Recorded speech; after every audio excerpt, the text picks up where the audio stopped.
Hello, stranger. Where have you been? Hi, I've been here the whole time. Anyway, I just want to let you know what we're making today. It's pretty cool. I've got lots of little chunks of types of hardwood we've used in past projects. We've got a little bit of walnut, hickory, cherry, maple, you name it, we got it. We're making coasters. We are making some pattern coasters, doing lots of different color combinations, but we're making these because we actually have some awesome news too. We applied for some different jobs than the jobs that we have now. Davis and I both did. Oh my gosh, you guys are so goofy. But anyway, we ended up getting those jobs we applied for, and they are down south, way further south than we are now, somewhere way warmer. So we're super excited. It's kind of a big step for us. So we'll be moving in about a year. So we just wanted to have some really cool thank you gifts for everybody that helped us out. It was a big pull from a lot of people to get us these positions. So we're super stoked. We're also, spoiler alert for any family watching, if you don't, well, actually, I already told you. Never mind. Nope. You're getting coasters. You're getting coasters for Christmas. Sorry, I was going to try to make that all fancy. Maybe Davis can edit it out, or maybe not. I don't know. Yeah, so we're making them as Christmas presents too. So it'll be a lot of fun. It's going to be some really satisfying footage. We're just lining things up in perfect little lines. I normally don't make things that are small and tiny just because usually the bigger furniture is what sells better. But oh my gosh, I've been watching Copper Pig Fine Woodworking on Instagram lately, and just seeing all the tiny little meticulous things that he does, it's really satisfying. So we might start trying to do some smaller stuff in the future if they sell well. But yeah, so these coasters, we're gonna bang them out, see how fast we can do them. If we can get those into a good production run. I know Evan and Caitlin have done coasters in the past before too, so hopefully they can sell well. But yeah, coasters are expensive. You get a nice set. This set right here is what we're modeling ours off of, and they were $20 for 4 of them. So man, if we can even get close to that, I think, especially batching them out using free scraps, using just glue and time, Yeah, like I said, these are all from projects we've already made. They've just been sitting in our scrap bucket, wondering what we were going to do with them. So this is it. Prepare for some satisfying footage, I think. Yep. Pew.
All right, so this week has been kind of busy. I'm not in the shop right now. It's just too cold. It's 3 degrees this morning. I had to paint something, but the paint was freezing as I was painting it on the plywood. So had to take a break today. Ran out of propane, but they won't fill my propane tanks because it's too cold outside. So production's kind of at a standstill right now. wanted to let you know that we did get the jobs. Yeah, I think Jennie talked about it earlier, but yeah, oh my gosh, we're just so relieved. So about this time next year, we'll be making the big move. So we got one more winter to tough out here in the Great North, but yeah, just super, super stoked. Yeah, so this week I finished pool table cover for a friend of mine, and I also wrapped up his girlfriend's little table. I've got to still spray that again. I'm waiting for a warm day where I can get the finish on without it freezing and bubbling and everything else. So yeah, just at a standstill until that can happen. Same friend also wanted a new bookshelf, so I'm going to be designing that today since I'm stuck inside after editing this video. And it's going to be like a bookshelf set on the center of the wall, but it's going to be for a couple of cats. And so the cats are going to be crawling in and through the little things, but he wanted to make sure that if the cats didn't use it, we could use it as a bookshelf. And so I said, hey, why not make 2 bookshelves on either side and then have that in the middle and have them all sort of the same geometric style. That way, if they all 3 turn into bookcases, they look like they're coordinated and it's not some random bookshelf in the center of the wall. And he seemed to really like that idea, so I upsold him on that. But man, I'll just go ahead and give you a quick spoiler of the secrets of selling furniture. One of the secrets is the Ferris wheel of sales. Oh my gosh. It's just the idea that like everybody that you've sold something to is on a Ferris wheel, right? And as soon as their cab comes back around, you can hit them up for another project. And again, like I said in the course, you really only need 20, 30 people on that Ferris wheel, and you're going to be so busy by yourself in your own little hobby that you're not going to have enough time to do everything. For all 30 of your people on your Ferris wheel. So you're going to hit max production really quickly if you can find good people to put on your Ferris wheel. And this is one of them. He's really creative. He's really imaginative. He's got a ton of really cool furniture ideas. And yeah, I mean, his cab comes around a lot quicker than a lot of other people on the Ferris wheel. So that's the kind of people you want. So try to like look for traits and stuff of people that do want a lot of things from you, and try to find very similar people when you're prospecting for new clients. So he keeps giving me projects, and I'm going to keep making them. So, and he's really easy to work with too. It's almost too good to be true. But yeah, really excited. And yeah, I guess I should start editing this video, huh?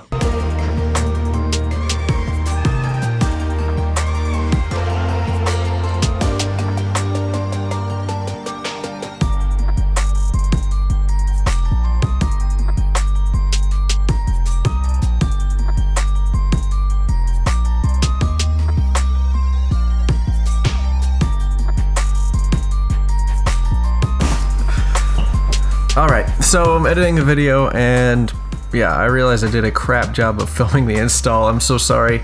It was just, it was so cold. It was something like 4 or 5 degrees last night, trying to deliver that thing, and it was just cold. I used weather stripping on the bottom of the thing. I didn't install that until we got it into his apartment because I didn't want to put the weather stripping on the felt. There's a little bit of it that's going to be on the felt anyway on the playing surface, but I really wanted to cushion it on the wood. That way it would be a little more solid. I just got some weather stripping. It was like 7/16 of an inch thick. Got an 1.5 inches wide around the edges, and then of course there's only 3/4 of an inch on the 2 little strips that I glued into the middle to sit on the playing surface. So the whole thing should be super level. If anything, the 2 little runners that are supposed to touch the playing surface, those aren't going to have very much weight on them at all. They're a little bit higher up from the playing surface, so theoretically, unless something is sitting on top of the cover, there won't really be a whole lot of pressure on that at all, which I know that, like, apparently with pool tables you're not even supposed to leave the balls on the felt because that can mess up the playing surface over time. So yeah, I was super careful with that, so there's not a whole lot of weight sitting on it. It was a really fun build. It was a lot easier than I thought it would be. Yeah, I honestly, like, I took a few bucks off of the purchase price when I sent him the invoice. I redid the math on how much it would have costed me, and even like overestimating probably how much time I spent on labor and even a healthy margin on top of that. Still just didn't feel comfortable about the price because it was such a simple build. I mean, I'm not one to to underprice my work by any stretch of the imagination. I probably shouldn't do that very often. I don't really want to encourage you guys to do that because I know right now you're not charging enough for your stuff, so I kind of even hesitate to put this in the video, but I just think it's important that you understand what I'm going through too. So I'm on the other side of this now where like I feel like charging a little too much, even with a little bit of extra margin. So what's the right call? Who knows? But this guy's given me enough business that any 20, 30, 40, 50 bucks that I miss out on now, I'm more than going to make that back in the future. So, and he already said, like he texted me this morning saying he's going to blast us all over his social media. So, yeah, you really can't put a price on that. If we get more jobs from that. Also, update, we bought a CNC. We took advantage of the X-Carve sale for Black Friday. Got a whole bunch of really cool stuff. Should be here before Christmas. We're hoping to make a whole bunch of stuff, so when we move, we'll be able to knock on the doors of some businesses and say, hey, we made this for you with your logo on it. Also, is there anything else you'd want us to build for you? That's really going to open some doors, maybe get us to do a few restaurant build outs and some really big projects that we're looking to move forward to in the future once we finally get a solid long-term shop. Hey, if you've liked this video, I don't ask for this like every video, but like I've noticed a huge uptick in viewer count when I ask for it, so I'm just gonna ask again. If you please hit that like button, subscribe if you haven't already. YouTube loves it when you guys actually click that like button. And again, so like this is just the way YouTube works, right? It's their platform, they can do what they want. So I'm not complaining. I'm just saying this is how it works if you don't know. If you like a video, that basically means you're telling YouTube to show other people this video. Hey, this video is interesting, I want other people to see it. If you don't do anything to the video, YouTube thinks, it's just another video. So they're not really gonna show it to very many people. If you dislike the video, right, that means this should not be on YouTube, please don't show it to anybody.